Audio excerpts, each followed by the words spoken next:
And hello, everybody. Welcome to the Campfire. It is September the 2nd, 2014, the second show in our birthday month here at MMOBuff.TV. Happy birthday, MMOBuff. Yay. And as you can see in the campfire today, it is Ed and myself. Ed is being silly, and that dress you see in the background is one he is apparently going to be wearing to Eurogamer this year. I personally can't wait to see it. Thank you for volunteering and deciding that part. That's I could. Well, if you find I won't have to. I won't have to think of a thing to wear. Would you like to pick my underwear for Eurogamer too? Don't answer that. Did our audio desync? Did it desync? Because if so, I need to fix it. Do let me know. And hello to you. You know what you remind me of when you do that? What? Do you remember Sesame Street, the two aliens who would just run around going yip yip yip yip yip yip yip yip yip yip yip yip yip yip yip Yes. yip yip? You remind me of them. You don't remind me of like something else, but you just definitely remind me of them. But yes, so anyway, welcome to the campfire. As you can see, we are down a poor little blank space. But the thing is, he literally just got home from PAX, and it's been a nightmare of a trip. And for that, I want him to relax and chill, especially since I believe he's got the little one with him. So the Viking princess is pretty funny. Yep, he's been flying in America where they have real planes, and it's been horrible. They also have real weather though, so you know. Real weather in planes. Wow. No, not real weather. I didn't say that. I said they have real planes, and I said they have real weather. You just went, here's two ideas. That works for you? Right, and yes, he is pixelated today. I don't know why Ed is pixelated today, but sometimes he pixelates and sometimes he doesn't. It's kind of interesting. Oh, that's a bit weird. I don't know why. I could stop and start it, but Josie might kill me. It's not going to do anything. It's all good. Leave as is for now. It'll get better or it'll get worse. Either way, it'll be interesting. But yes, so today here on the campfire, we are going to be talking about quite a few things, in particular, the Ageless community. I asked several people pre-show in the chat room, and hi everybody, it's lovely to see you. I asked if they had any stories of what it was like to experience the change in their culture, in their guilds, or communities as people got older. And I think probably one of the strongest statements that came was actually from, I believe it was Adverto, because he said something and I just went, yeah, that's pretty much true.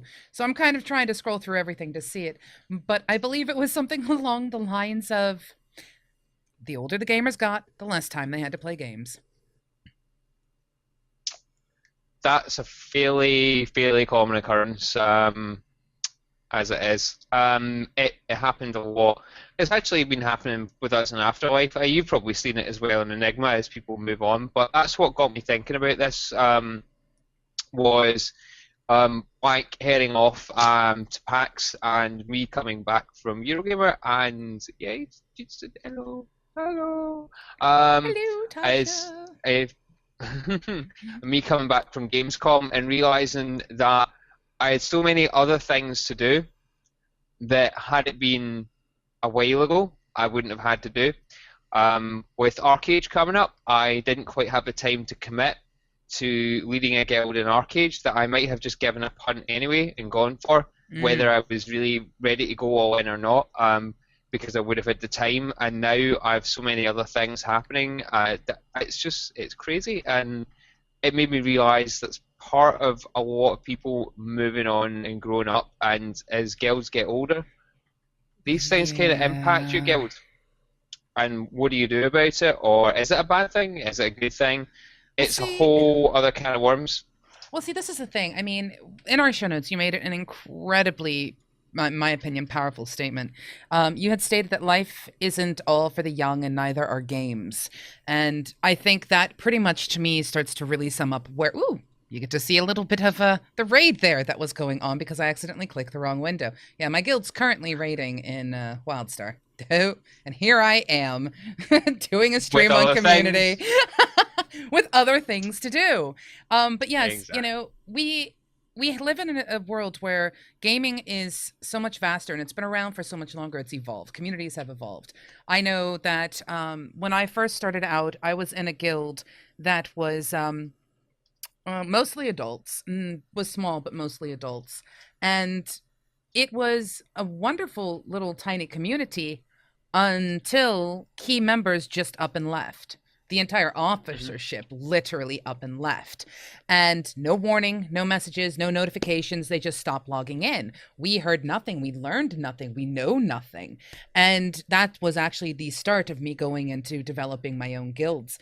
I think what really impacted me, though, was when I started looking at trying to balance a community of people who were adults with people who were not adults. And I don't necessarily mean that in the statement of age, because there are some people who are young, who are really mature, and there are some people who are old, who are incredibly immature, and they have a very big impact on the community. But I also want to point out, people forget, I think, sometimes that besides the fact that we're real, I may be pixels right now, but I am in real life. I mean, I do exist. There are going to be people who have severe life events that alter them. I had somebody in the guild when I used to run the 300-person guild. I had somebody who was playing games who was diagnosed with terminal cancer. And all he wanted to do was just play to the best of his ability with the people who were around him, understanding that sometimes the meds were going to be too hard for him to actually play very well, but he still wanted to see raid content. And since we were a raid progression guild, it was important for him to be a part of it. I miss him. I'll be honest. I miss him. But it had a dramatic impact on our community when people started to realize there are real people behind these pixels. So, well, I think it happens. It happens all around in communities. Life does happen. People's computers blow up. Poor robots. People move. Hi, Gothic. I know you're not watching, but hi. Exactly. Might be watching back on YouTube when this goes up.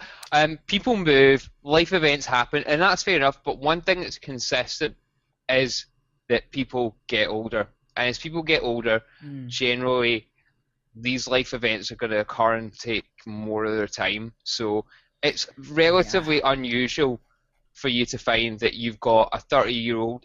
I mean, it happens, fair enough. I'm making a generalization, but it's relatively unusual to find a 30-year-old still sitting in the parents' bedroom, being taken care of, on for 12 hours a day, ready to raids, ready to go. As everyone grows up, people tend to leave home, which means they generally tend to have to get a job of some sort. Not everyone does, not everyone works the same hours, not everyone travels, but then you've got things like people are out of the house at work hours, they have to sleep, they have to travel, they have to go and buy foods that they wouldn't have to necessarily in their teens, They might not have had chores in their teens to do. These things, general day-to-day life takes more of your time as you tend to get older, and that's a consistent thing. Yeah, I think that's something that's very important to make note of. When you start dealing with a community, I mean, Tasha's saying, it's the people who make the community for her, and I agree with Darth Blazer. Gamers do not grow old; they level up. Oh, that's such a cliche. It is, but you know what? That's actually what I say to people on their Facebook profiles, or when I talk to them. I'll give a friend a call when it's their birthday, and I'm like, "Congratulations, you've gained more experience." Ding. Or I, go through some really. But then again, I'm a person of puns. But the responsibilities that we have as individuals in society impact our communities, especially if you happen to be a leader. There is nothing more frustrating than having a leader who is consistently AFK and you can't get them to deal with whatever issues pop up in that community because of real life issues. I actually looked at this from two perspectives. It's frustrating that your leaders spend less and less time online. That I think is fine. It's just still being able to reach them that's important. If they just up and disappeared, that's one thing. But I have to go back in my past, and you guys are going to get a small insight. I had the most horrific thing happen to me as a guild leader. Okay, I played WoW for a very long time. That's where our raid progression was. This was before I moved, became involved with Enigma and everything. So don't think it's any bearing on them. I was involved as the leader, and I decided to take a break. I wanted to play a different game. I wanted to play COV. I wanted something different. I was told point blank by the people inside the guild that I am not allowed to play any other game but WoW, that I have to be present at all times to handle whatever little tiny little bullshit issue they had to bring up. And I believed it at the time. Now, were you the only guild lead though? Well, this is one of the reasons why this guild no longer exists, because I had people who were wanting to step up into officership roles, but nobody wanted to take on the responsibilities I passed to them. And I'm just like, look, I am not everything. I shouldn't be everything for this guild. However, for a long time, I believed I needed to be.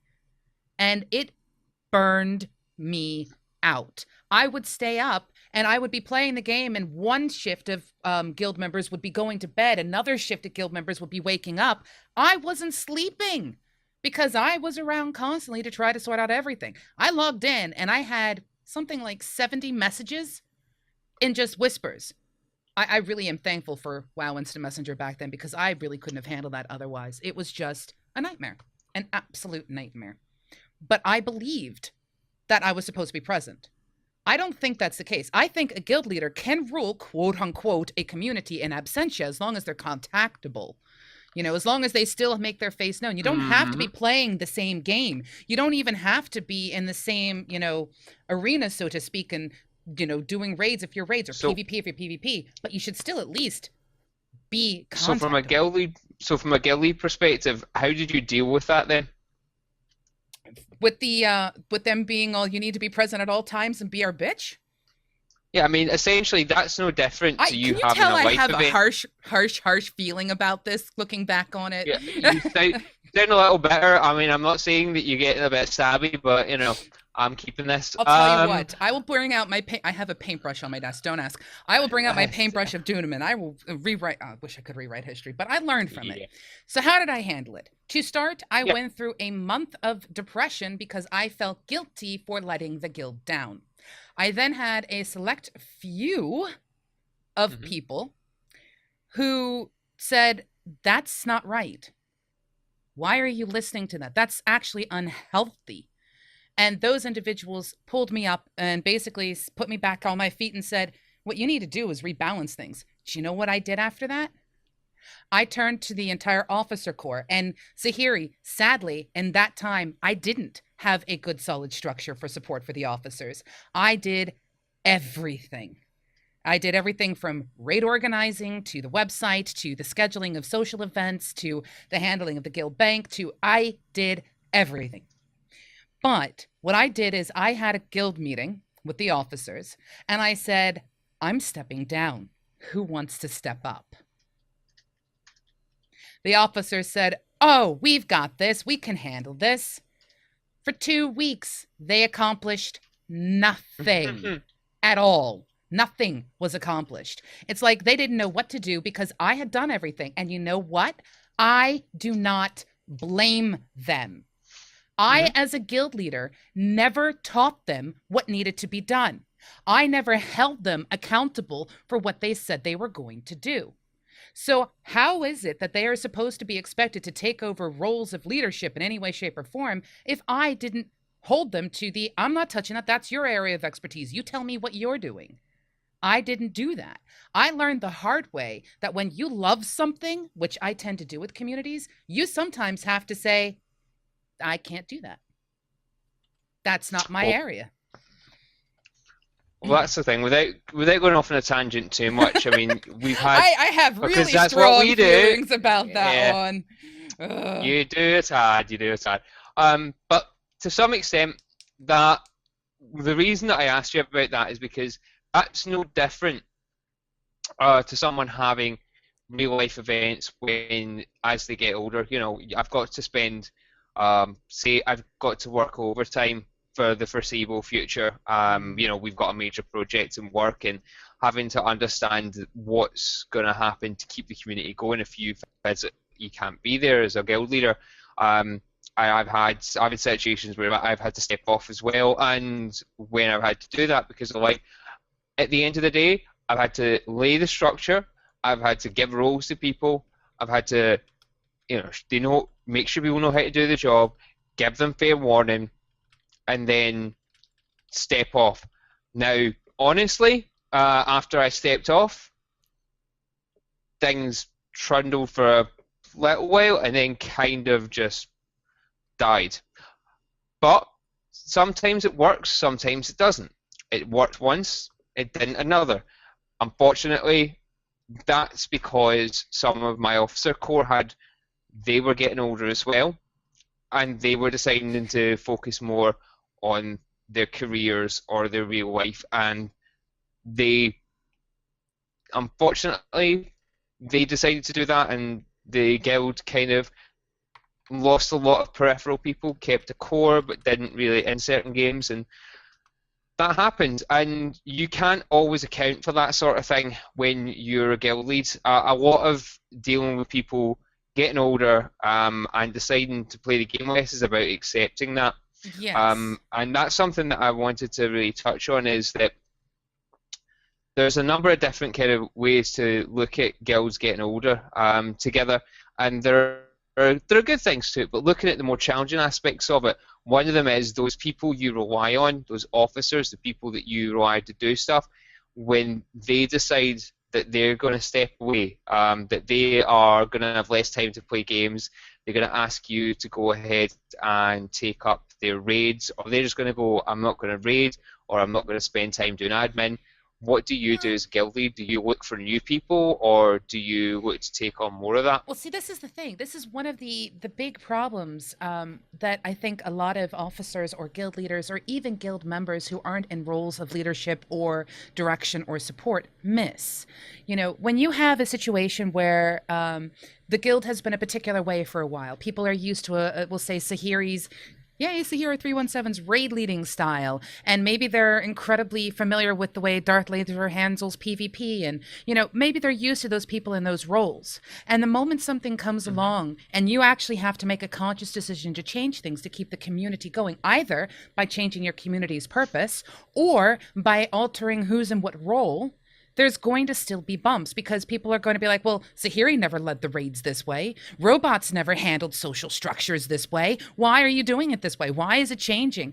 And it can actually be a very complicated process. I mean, when you go to, decide to promote somebody within the guild to a particular role, it can be massively bearing. But if you find all of a sudden that the main people, the core, what I would consider the heart of your guild, the ones who keep it beating because they're the ones passionate about the game or the community or the various, events you're running, steps down, people will miss that. And people won't know how to handle that. And your community will evolve. It's going to get a sort of a different environment, a different feel to it. And some people are going to like it and some people aren't. And if you are in charge of your guild and you want to make certain that your community survives, I think one of the things you have to keep in mind is sometimes your community vision needs to change. Your direction needs to change. Yeah, that's something that I certainly think that we're having to do. We're having to do that at Afterlife at the moment. So obviously we focused a lot on our personal experience this week rather than giving generic advice. Yeah, you're going to get a lot of experience. I'm apparently very stabby today. Stabby. I'll probably cry soon too. We'll see where it feels good. I have one stabby and one non-stabby screwdriver. Anyway, that's something we're having to do at Afterlife at the moment. Actually, right now we had a good core number of guilds, but what happened? Basically, we got burned with Wildstar. Wildstar just wasn't up to it at the end of the day when the game came out for PvP.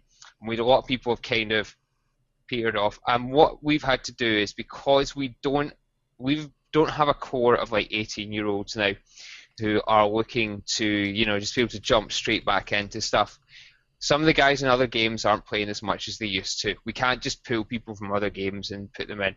That means that what we're having to do is we're having to readopt our approach to certain games. So in the longer term, although we're looking to kind of move a little more casual right now, when I say casual, I mean not play as much. We're still going to focus on PvP, but we're going to change the amount of time we expect people to be on and change our goals. So we're not going to be, for example, when we've got Arcade coming out, I'm not going to be running a very tight focus guild. We're going to go into PvP, but our goals aren't going to be large scale raids. They're going to be things like doing being mercenaries and going, going raiding on a ship and doing things that I can do with 5-10 people, that I can pull people together rather than having to set raids up where people have to be there on time. So we have some flexibility. We're taking that approach towards our games as well. So we're not looking to have games where we need a large 20-30 man raids. We're looking to change some of our focus so we keep the guilds we've got already in certain games, but in the longer term get into games that, say for example, a good example of a game that we might get into might be Smite. So we might set up a Smite team. More than likely though, I'll be looking at Gigantic, Go Gigantic when it comes out. That looks like that's going to be a great game. It does. But it's also going to be the type of game where people can come on, form a team, drop in, play. It doesn't have leave. as many restrictions as, say, an MMO does. Mm-hmm. You know, and that's where we've adopted our strategy to meet to be more flexible. Are we going to certainly to be more flexible to the limited time that people get? And that's one of the major things about your guild getting older, is that they generally tend to have less time. I mean, Tasha is a very social guild, and I don't know if she wants to comment on that in the chat. Yes, Tasha, by all means, please comment on this. And for those of you who are aware, she is also responsible for healing over time. Yeah. Anyway, go ahead.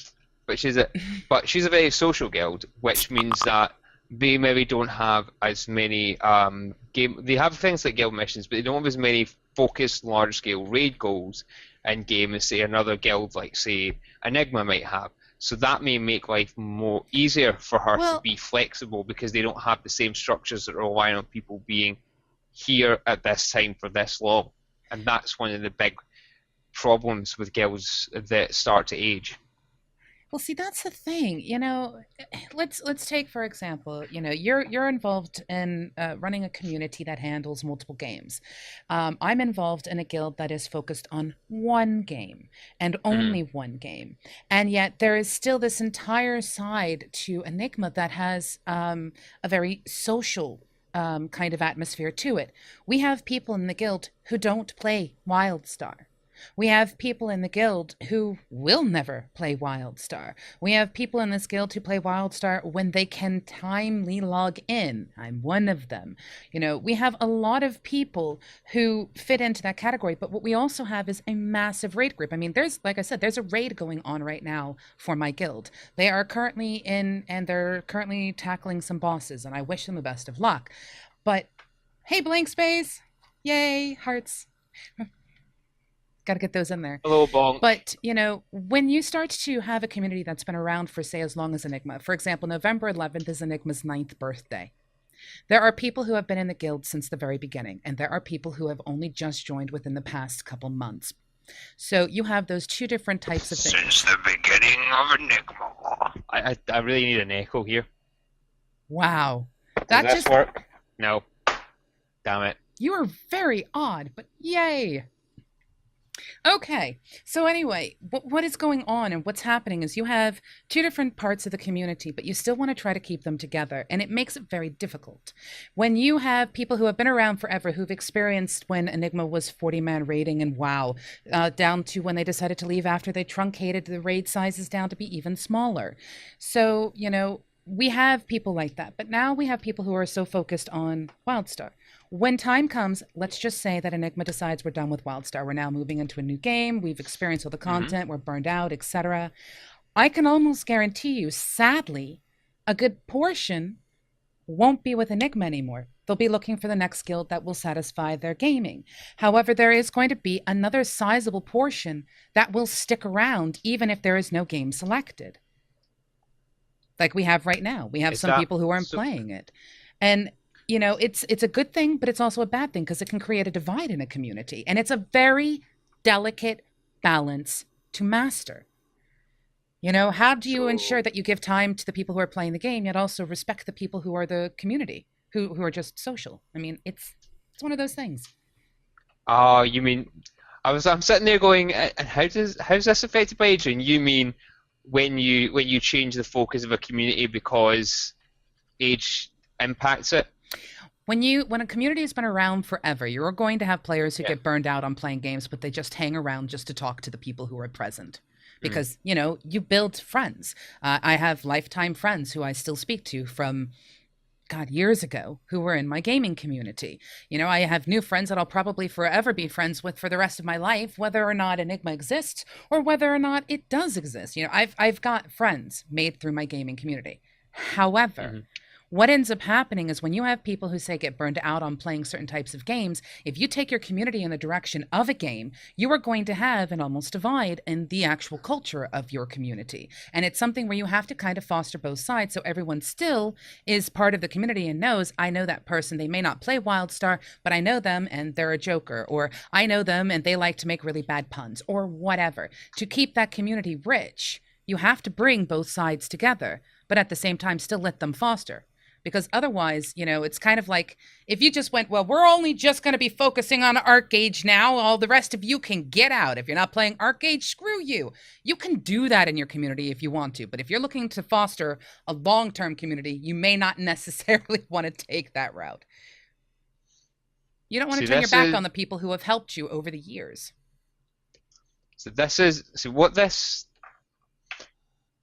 What this kind of looks at or touches on is something that I was going to talk about further on, which is about what how your aging community, how your OAPs of the community, how that impacts the guild's OAPs, ability. old age Yep, players, huh? yep. How you old age players, how that impacts not so much the social structure, but how well it does to an extent, but how that impact can create a divide within the community. But what you touched on was about players that get burned out in games. What I was trying to focus on was the idea of what happens when you get a group of players that as they get older, they change that community rather than they get bored with a game and they don't play it as much. And I understand what you're Okay, saying. I see where you're What coming that from. does, but what that does touch on, and what you did touch on, is that divide, and that touches on slightly what I was going to come to, in that you've got players that get older, they change the focus of the game, but what do? Do you stick with that core group of people and continue to try to recruit players that fit that community, or do you try and bring in fresh blood? So do you try and, at its most extreme, bring in people that, one, either are new to the community or whatever, and you've got that divide that can kind of form when you bring in lots of fresh blood and you've got lots of older blood, or you bring in physically young players, people with more time, and then you get a social divide between the older players and the younger players from in terms of just their social perspective, the way they look at life, the way they act, and the expectations of, say, younger players who don't understand about, well, real life and real life happening, and older players who may tend to think, oh well, kids have got it easy. Why are we getting all this? They're too Darn you, immature for us. youngsters. Well, see, what you've Dar, brought up in there my is. day, we had a 33k on him. I had to wait. Well, see, what you've We brought could up only there. do raids by text. As it, Wow, you and had what? texting? We had to use bulletin boards. No. Oh So dear. the thing is, what you brought up there's an answer to this question, and it's not an easy one, but it's one that if you are in charge of a community, you have to make for yourself. If your concept is to be, we'll say, a progressive guild in some respect, and that's what you want the culture of your guild to be, you will bring in new blood because they're the ones who have the time. You're going to bring in those people and you're going to make it work. And through trial and error, especially if you've been around for a long period of time, you will understand what needs to be done to help, the new players accept what what the culture is, and the old players who no longer wish to play, they can go off and do whatever they want.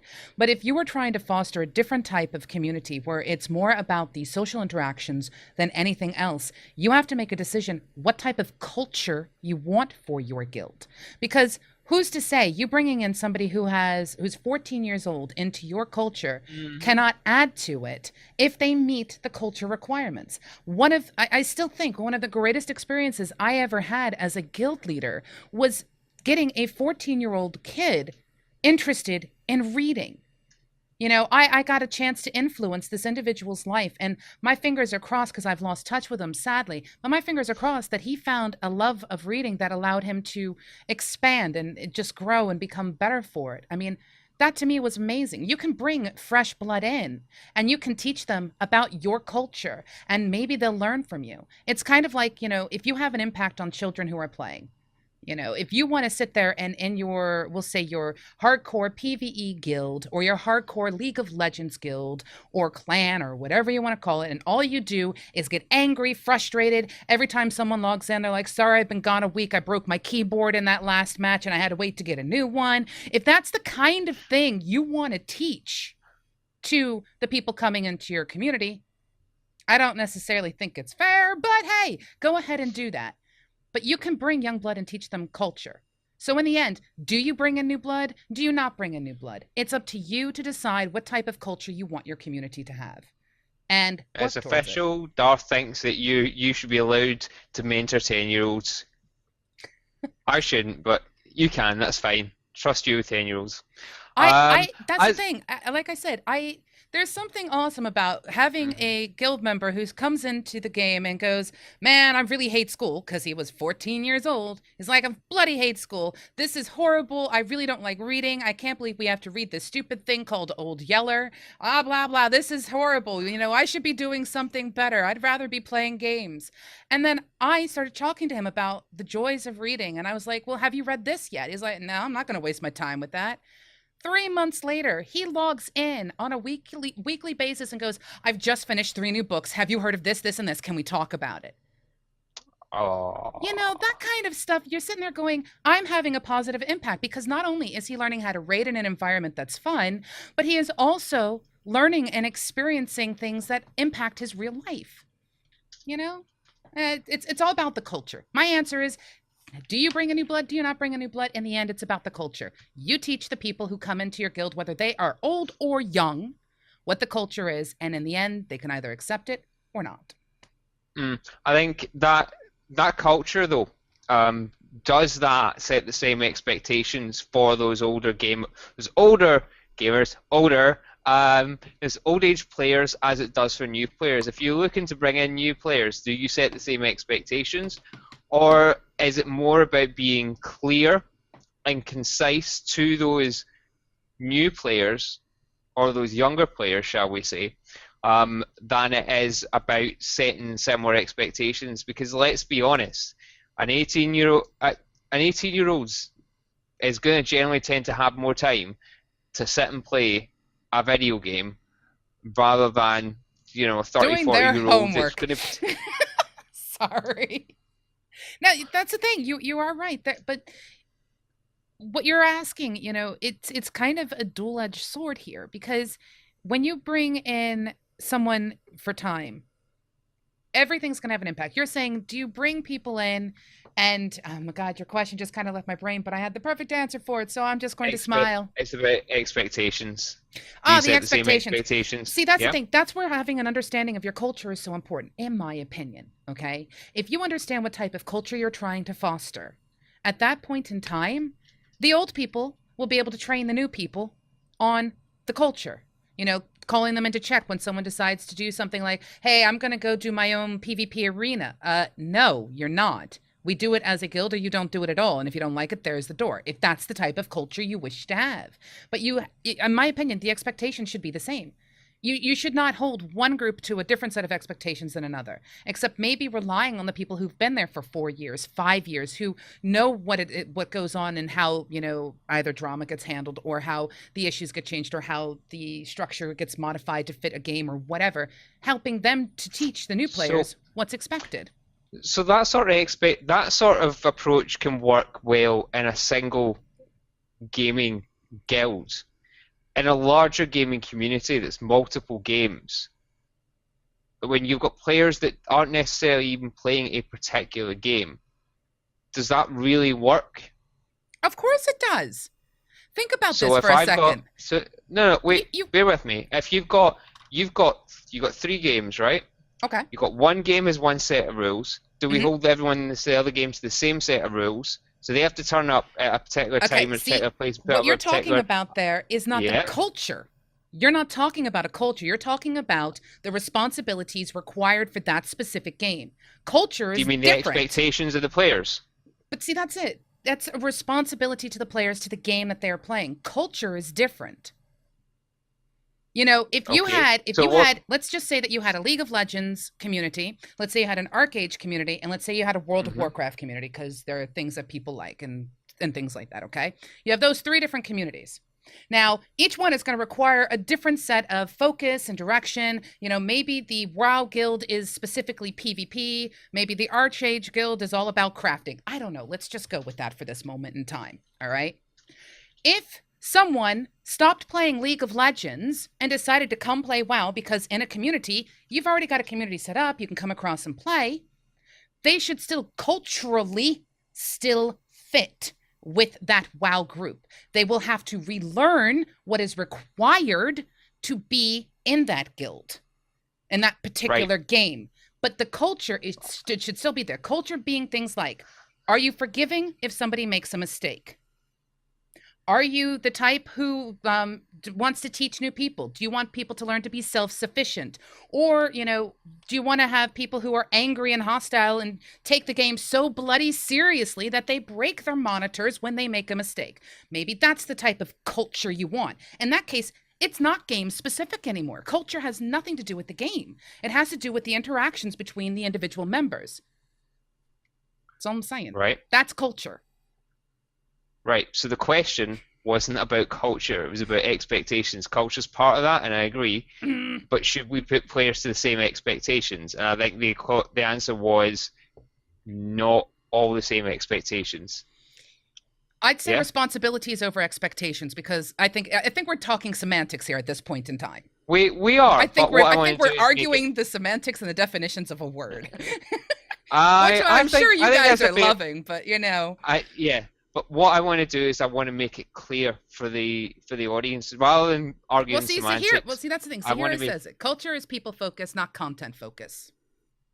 hmm Yeah. That's it. That And is fair. in my opinion, I think you what should hold everybody, regardless of what game they are playing, to the same culture.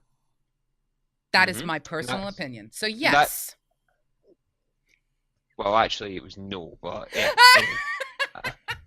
Again, interpretation of the question, but I think we got our point across anyway. I think, to be honest, we're probably on the same page here, just looking at it from different directions.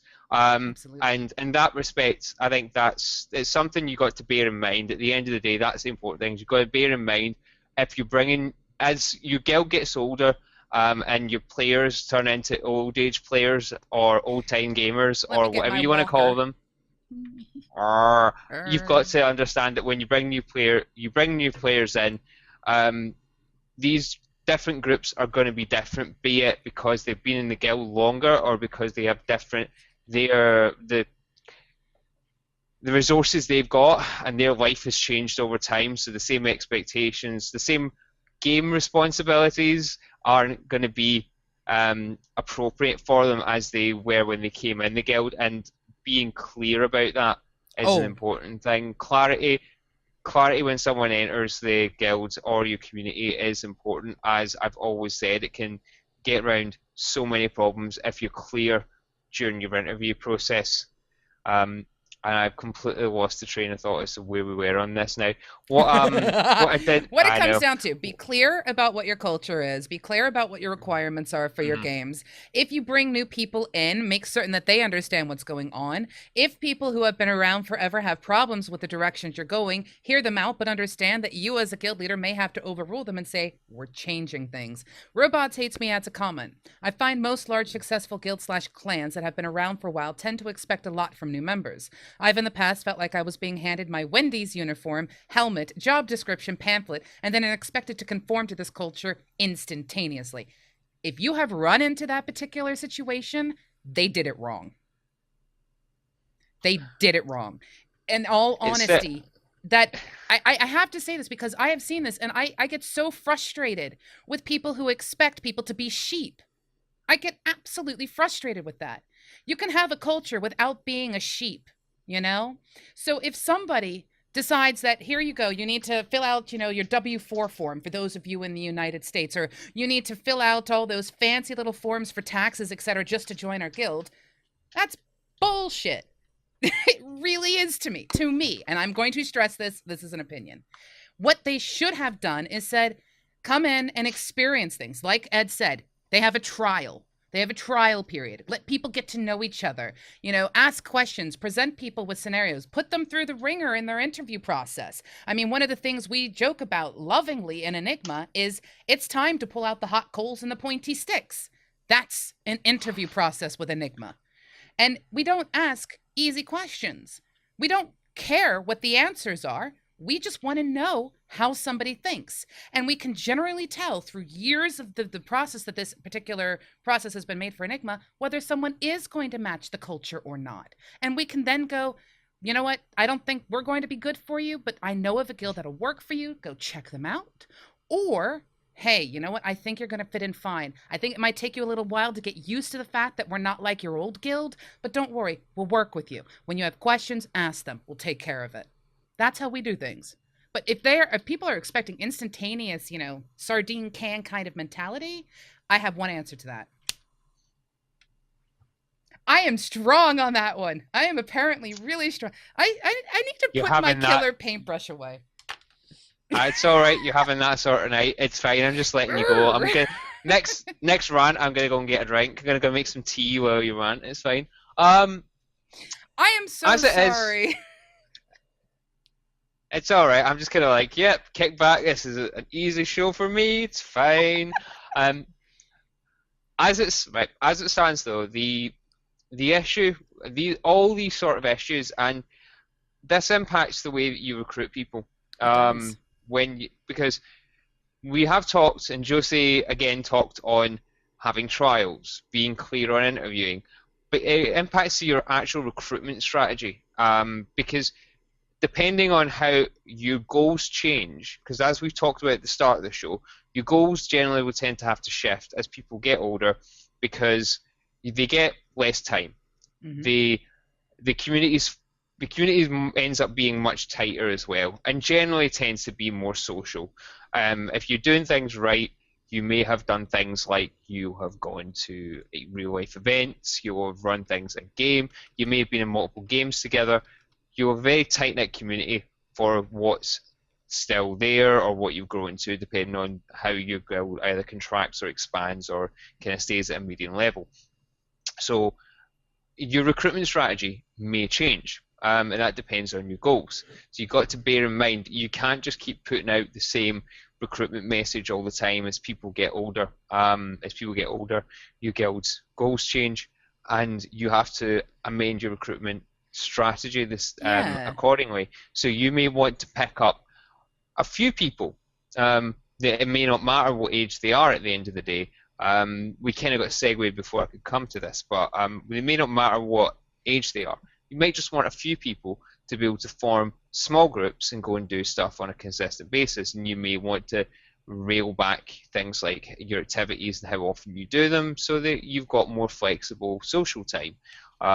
You may want to continue to keep the same level of commitment, and you may be wanting to bring more, as I said, young players in, and you may want to keep them to the same requirements in a particular game. Your culture will be the same overall, as Josie said, but you may want to necessarily have a recruitment strategy that fits that. As long as your recruitment strategy fits your goals, you should be fine, but you need to bear in mind it may change when your goals change within different game or within a different situation.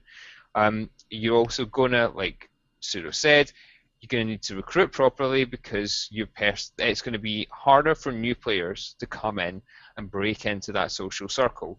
You're going to have to make sure you have an active role in doing that, because like was it Robot said, you've got multiple gaming communities that have been together for years. It can sometimes be hard to break into those, so you've got to bear that in mind for new players that you might want to bring in as well. You've also got to bear in mind that you've got players that have been there for years, and you may feel that it's difficult to enforce certain game requirements on those players. Culturally, it's easy enough to maintain a certain level of, I won't say control, but discipline is probably the right word. So people, acting in a particular way, not acting in a different way, that gets ingrained in people, and that's a social element that you don't really need to police after a certain amount of time. But what you will find, and what people I know have found, is in multiple gaming guilds where we've had players that have been there for years and years and years, there comes a point, realistically, where it becomes more and more difficult to turn around to someone and go, you're not in the raid because you're not putting the time in. But you have to decide where your goals lie. If you're going to shift your goals so that you allow social and casual flexibility, or whether you are clear about the fact that you have goals, and if you can't make the time, then you're not going to be able to be in X raid, Y raids, you're not going to get this loot. If you're clear about that when you set out on a venture, be it a new game, or a particular content update, or you set out a plan for a number of raids, as long as you're clear about that, you should be fine. And that's where I find more of the conflict lies, is within trying to achieve goals within games and how you adjust those for players as they get older, when they want to change their approach to games without ostracizing them. Especially when you goal orientated, I don't seem to find when we're playing things socially that it's as hard, and in fact sometimes it's better because you can make use of different tools. And I was going to move on to the different sorts of tools. Should I just go make a cup of tea? You can use.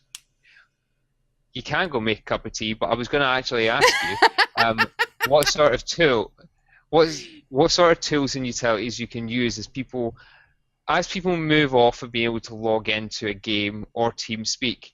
How do you tend to keep in contact with people so that you keep that community spirit alive? I'm going to throw out here, Zahiri makes a really good point, the male or female.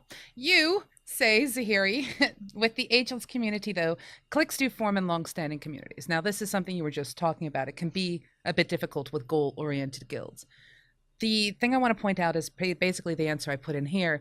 You can very easily accept the fact that, for example, you have some people playing WildStar, you have some people not playing WildStar. As long as occasionally you have something that is a group activity that everyone can participate in. Sometimes that's a get-together in person. Sometimes it's just a night where everyone comes on and just talks and shoots the shit together on, say, Mumble, TeamSpeak, or Event, or Raid Call, whatever. Now, to answer your question about how to keep people involved in the community, I think a better way to phrase it is, how can you allow the community to continue? Because you can't force anyone to be active in a community. You can't force anyone to do anything like that. In fact, actually, if you could...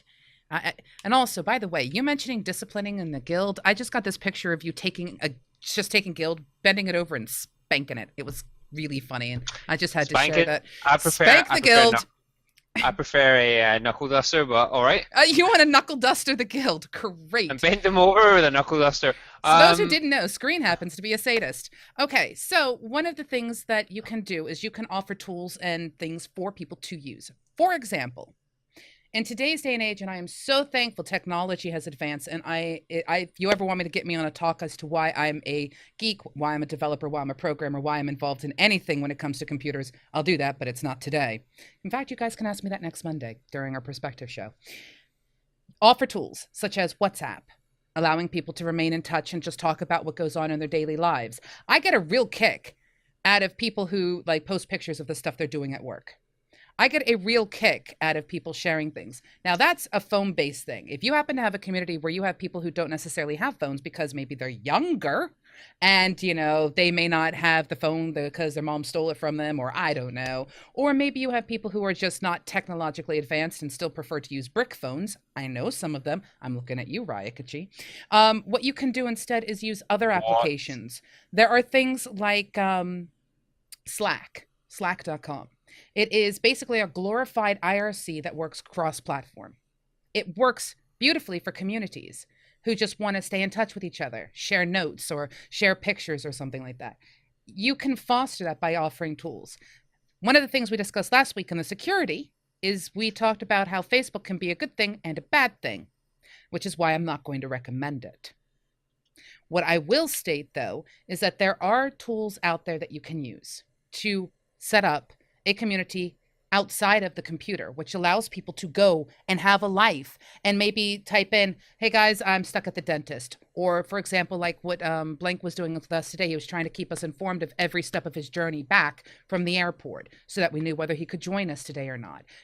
You can just leave little messages so people know what's going on. Or, hey guys, I'm not going to be around for a week. My internet connection just dropped. And, we had a shark eat through the intertubes. And thus we need to wait for the fiber line to be relayed down. And the dark lines aren't working. So, hey, we're going to be without internet. You can do all kinds of things and share that. But if you are running a guild, you have to create the tools, foster community and culture, as I go back to that word, that wants to use it. Incentivize it. That's a fair point. I think it's probably about. I would like to think that it's about having a breadth of arenas for people to communicate in.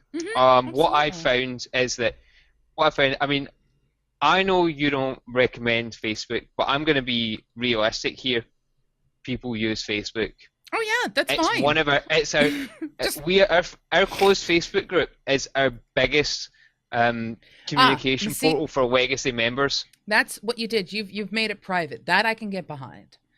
I can get behind something like that. But at the same time, it can be very difficult if you have a culture where someone puts it in and someone friends somebody else, and then someone puts up a post or a picture that insults her, and it just starts to get. That's a whole different kettle of fish. And I tell you what, we will have a whole show at some point on social media.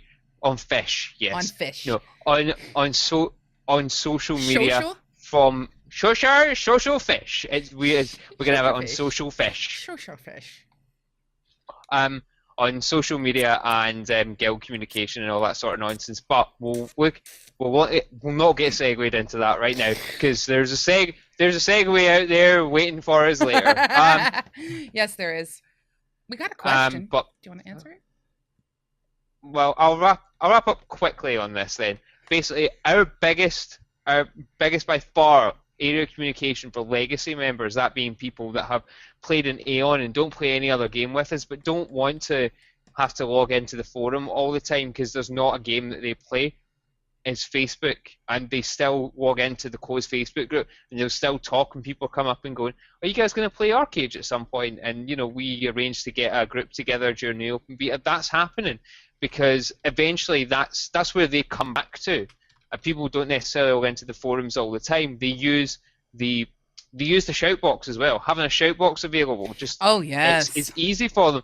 Again, it's having a breadth of communication. The forum requires effort. It doesn't sound like a lot of effort, but people think that it's effort. People feel that it's effort. So, some people don't. But Facebook's there, people use it. Having Twitter available is having a good breadth of communication, just the same way you would when you're looking at things for PR perspective about being able to hit lots of people at once. Having that breadth so that people can come back to you, it's especially good for retaining people that have grown up, moved away from gaming, but still want to contact that community that they were in touch with. Okay, go ahead with the question for Fishboy. For Fishboy. Robots. Fishboy. He's not Fishboy. I will fight for my community members here. Be careful. I will pull out the paintbrush of blood. I have one. Okay. So it says there's only so much you can only so much you can. Only thing you can do is put all the info out there, and if the person wants to find that info, then fine, but you can't force them. And that is honestly the truth. It's basically what we're saying. If you don't have the tools in place, you only have yourself responsible. But if you have the tools available and say, guys, check this out, there you go. You know, you can't force people to do anything. But if you build a type of culture where you accept insubordination from those who are under you, then that's your own thing. But if you support a culture Was where that German or No, Scottish or a bit neither. of both? That was me being a little stern. And it totally failed. A little sterling. Yes, I am a little pound. Well, it's better than you being a little gem selling, because that's a whole different thing. Wow.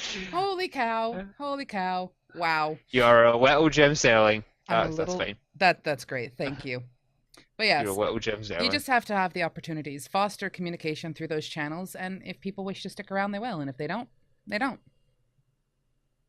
Don't take it personal unless they personally say it's your fault, in which case try to figure out what the hell's going on. But that's a whole different story and a different show. Go ahead. What's going on? What? You're not paying What's any going on? attention to me at all, are you? I'm actually, hold on, I'm just gonna go and get something for a minute. Do you want to move on to the to our next section? Yes, I will happily It's in move the on. notes anyway. Yes, I might as well move into our next session. Because it is in our notes and things like that. Okay, so we have actually interesting. Considering the fact that we're I found what I was looking for. go on then. It's pretty appropriate for this show. Go on. Soapbox. Right, because we don't have soapboxes here. All right. So, here's the thing. I've been lax about this, and I am naughty, and I will be punished for it, but here is the deal. One of the things we've used to do on this show is known as Campfire Stories, which is where people bring to us situations they'd like us to discuss, and we bring them into topics. I am bringing that back, but I'm doing this in a manner that I think will be entertaining for you guys. Considering the fact that this is our 1-year anniversary for MMOBuff.TV, people who bring me Campfire Stories will be getting a gift, as long as it's not a really silly one like, how do you touch your toes? Seriously, people. If we use your Campfire Story, we will send you a gift. Swag. I'll give you my soapbox. We'll do better than that. I'm sorry. I'm still teaching the Swagzilla in training. Swagzillo in training. I have plenty of swag. Yes, you have a hell of a lot of swag, but I'm still teaching you how to get rid of it and how to share it. In the MMO Buff culture style. I think we just lost about 5 of those codes. They're just gone now. Probably due to the cat. Probably due to the cat. While you collect them, I will continue. But I also wanted to throw out to you guys, if you would like to Found one. come on to the campfire, you can get in touch with us. Found one. If you would like to try to put your wits against Ed, you can get in touch with us at voice at MMOBuff.TV. She's gonna kill me. I am not going to kill you. I have a paintbrush. I will rebuild you because I have that technology. But I like you as you are. I don't want you to change. That would just be weird. Unless you wanted to change, in which case I'll support you. But until then. I saw about change. It happens when you get older. Ah, pants. I just mixed up the used ones and the... Fuck. Sorry. Wow. Welcome to MMO Buff. I told you I'm still teaching him. He's still learning. Right. Anyway. Yes, we have a couple of things we want to pass out. There is a podcast that, or a particular podcast known as Critical Reasoning for Beginners. Basically how to be badass at arguing. This is something that was put in our notes, and I am going to share that with you guys because I think you are going to enjoy it. Now, I believe in firm honesty that trolls are perfectly fine. There is nothing wrong with having a troll. After all, I have blank and screen on this show usually. But yes, now, enjoy that particular podcast. It's worth a listen. Please, just give it a shot. But also, if you're looking to get more involved in how to handle, say, a critical discussion where your intention is to be slightly insulting, I'm going to teach you a positive way to insult people. And I'm going to do that through an article that we have on MMO Buff from Dr. Marshmallows, who wrote a really interesting piece called That's So Gay. And he kind of gives you a little bit of instructions on how to insult people in a very, very, very positive way. So I'm going to put that in there as well for you guys. Yes. Now, charity time. Go on, Ed, do the thing.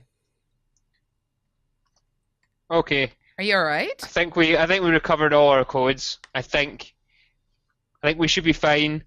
To give away any of our 24 WebStar codes are 3 Guild Wars 2 mini llamas this week.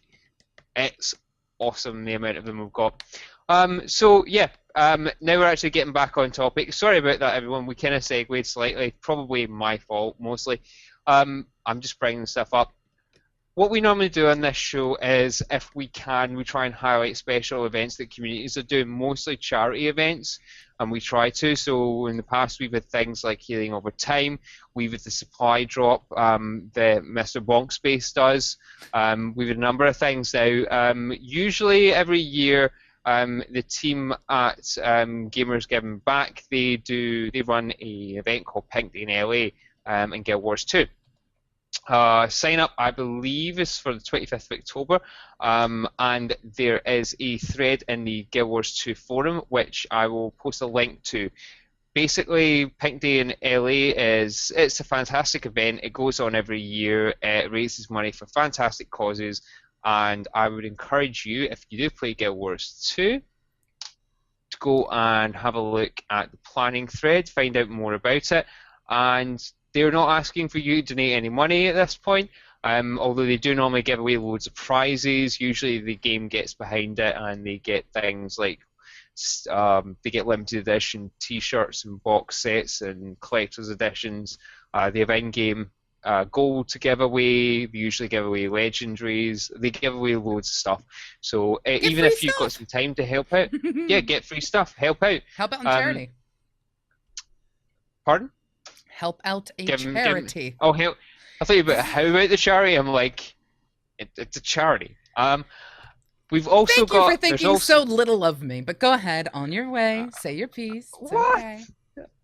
Hey, and you think I have flappy arms? You see him? He's all over the place. Flappy arms. Yes. It's what There's also one other. We also have another charity event which is relatively close to our hearts, and by close to our hearts, I mean we are going to be there. Currently, you may know that there's a event in London called Eurogamer. It's the UK's biggest gaming event. It happens. When is it? 25th of September. That weekend? Yes. Yeah, I think it is off the top of my head. And the Eurogamer after party is run by the Stick Twiddlers team. They're a fantastic team. It's also sponsored by Twitch. We'll be there. You'll see us. You might have heard of Twitch. Might have heard of Twitch. Hi, Twitch. Yeah. Hello, Twitch. I don't know. That's my hello Twitch voice. All the proceeds, or certainly all the profits. I know there's. Basically, they're raising money through the tickets to this after party at Eurogamer for Special Effects, I believe it is. That's a gaming charity. Yes. It's there at specialeffect.org.uk. If you go to Eurogamer, there's still tickets available. They're only £6. As I say, we will be there, yes, and money from tickets goes to charity, and they are going to go ahead and they are going to be raising money for charity there as well. If you want to find out about the charity, I'm dropping links into the chat now. I believe we have one other event that is quite close to Pseudo's heart that she's going to speak about before we go. Yes, absolutely. For those of you who are familiar with MMO Buff, you'll know that we have more than just the Campfire show that we have out on Tuesdays. We also have shows that involve gaming in particular, such as our Perspective show where we stream a game, discuss it, rip it apart, and make fun of the fact that I can't jump. We also have our Wednesday show, which is all about the Blizzard forecast, and we have a Friday show. Cosmotronic is no more, folks. We now bring you Convergence, but you'll have to wait to learn more about that. And we also have Top Draw, which we do about TCGs on YouTube. However, on Thursdays, during the daytime, we have a very special show. We have a show called The Data Mine. It is about independent developers with independent developers about independent development. We have covered everything so far from types of game engines to use, how to work with a third-party publisher, how to handle sound or music, how to handle art. We've covered an awful lot of things, but we are going that one step further. I have hinted at it before in previous data mines. It is now going to be official. We are going to be holding a game jam, and it will be a 48-hour charity game jam streamed here on MMO Buff, along with the various different channels of the people who are involved. Now, here is an interesting little twist for you, Ed. This game jam will allow members of our community who watch the show, who are wanting to get involved in game development, work with game developers to go from concept to prototype in 48 hours. We will be potentially having a team from Healing Over Time.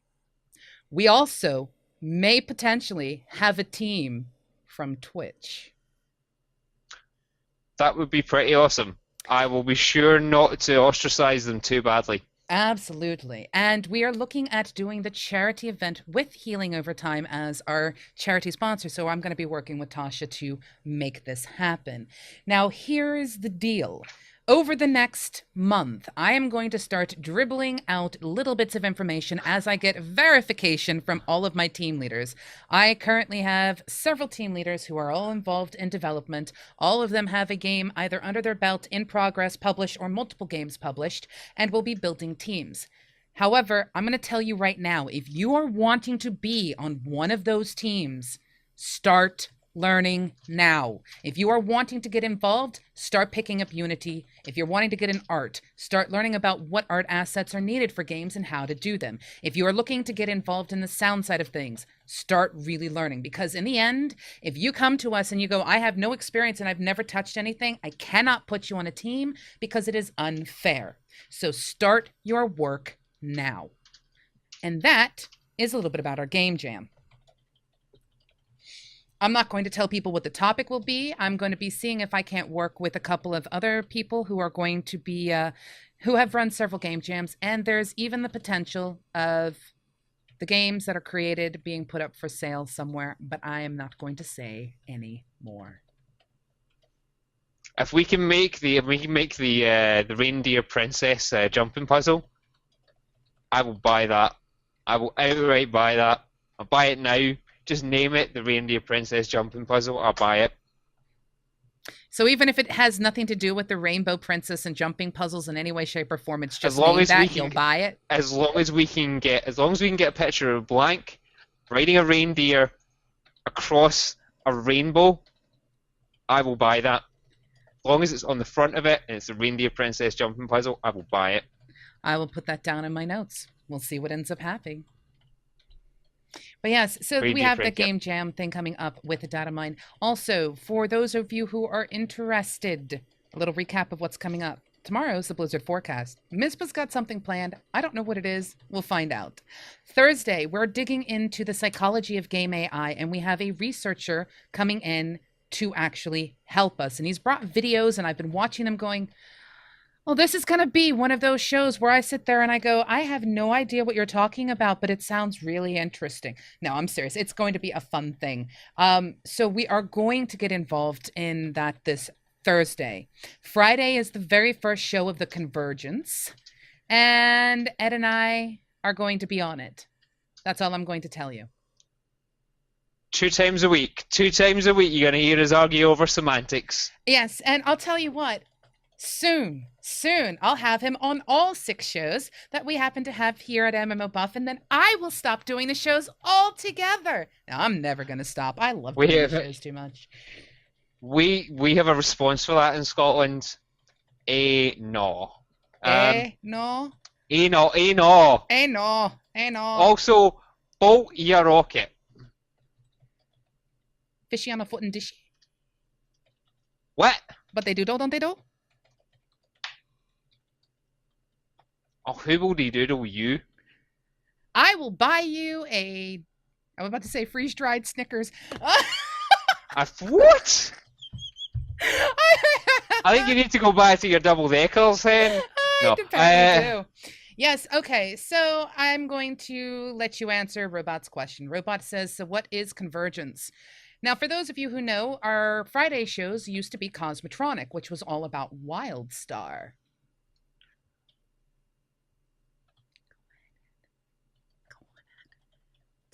Oh, you want me to say? You want me to say? You want me to say? Would the chat rather that I put a WildStar code onto the stream instead? Oh, put a WildStar code on the stream instead. Alright, first one to log into the WildStar account and put this code in wins. Oh, it's not gonna. Oh, I'm gonna have to type it in. Oh no, never mind. Because your camera sucks. Never mind. Done with that. No. You brought it up. Type. Maybe this one will focus. Oh no, that one won't focus either. Never mind. I am going to smack him. Wait, I have my paintbrush. Do not make me use this. Alright, tell them about the new show. Yes. Okay, First one to put this code into your account wins. Convergence is actually the new name of a show which is going to be covering NCSoft products as a whole. So we're going to be talking about Guild Wars 2. We're going to be talking about WildStar. And over time, we'll look at adding things like Blade and Soul. But you will have Ed and myself on every show. And we have people who will be stepping up to talk Guild Wars 2 with us on certain days. And having other people join us to talk WildStar on certain days. So that's the convergence. There you go. Are you typing the code to put in so people can try to get their hands on this? There you go. First person Log that gets that into WildStar, you get yourself a code. And now that'll be good. Yes. So as a reminder, several things going on in this particular world. We have next week as a guest on the Campfire, we actually have Mispa joining us, not as a member of MMO Buff, but as a member of Enigma. Lineage is something that is not available in the EU under the NCSoft UK thing. It's something we've discussed. There is many things to discuss there, but we've pretty much decided for the moment that will not. I'm disgusting. You are. You're absolutely livid. But remember, if you want to get involved in the charity game jam, you will want to get in touch with us at voice@MMOBuff.TV. Do understand for the game jam that if you have no skills, we can't use you. So I'm giving you 3 months. Expectations. I'm giving you 3 months to get used to either using a game engine of your choice, be it Unity or not, or whatever you wish to use. But get to studyings now. So yeah, there you go. So I think we're pretty much done here. We're done with you all. Yeah. So in our show notes it says give people the loves and the fuzzies, and he's all screw y'all. I don't care about you. Go away. Bad, Ed. Bad. But that's okay because I did not say that. I merely inferred it. Well, remember, this is the Campfire. You need to be clear in your communication. That was deliberate. You deliberately were unclear. I left people to infer what they wish. I was in complete control of my statement. That'll be a first. It was controlled if vague. Right. Okay, so on that note, I say to you, Ed, it has been an absolute pleasure. Blank space, we miss you. And we love you. We miss you. We cannot wait to have you back next week where you can put Mispa on the rack and I will sit back and enjoy it. What? Just saying. You know? It is what it is. Exactly. Thanks everyone for coming out. It's been a fantastic weekend, and yes, we love you all for coming out and being part of the Campfire. Yes, and it was emotional as a Glaswegian gets. Well sober. Yes, I was expecting to, as we went through the show today, to actually cry because of some of the things we were going to bring up. And what did I do instead? I picked up the paintbrush of Stabby Doom.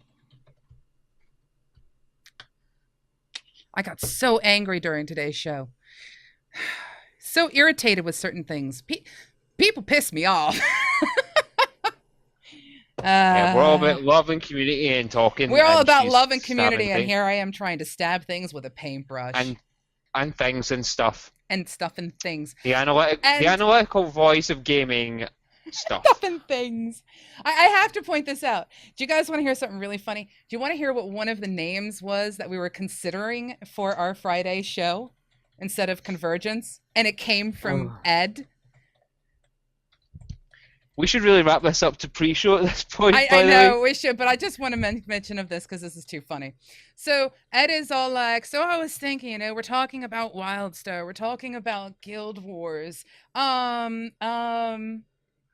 What on earth should we call it? And he goes, well, maybe Star Wars. And he goes, well, we can't. So we were actually going to name the show because we can't call it Star Wars. But we ended up with Convergence instead. So there you guys go. So on that note, I will speak with you guys all. You'll see me Thursday afternoon here as we talk about AI and games and actually have a researcher and developer on the show with us to talk about it. The guy is incredible. I can't wait for you to meet him. Yes, that's pretty much the thought processes that he went through, Darth Laser. Exactly. And on that note, love you guys. Toodle pip. see you all next week when we get Bonk back. Yes, can't wait to see you, Blank Space. Give my love to the Viking Princess. Bye, everyone. Bye.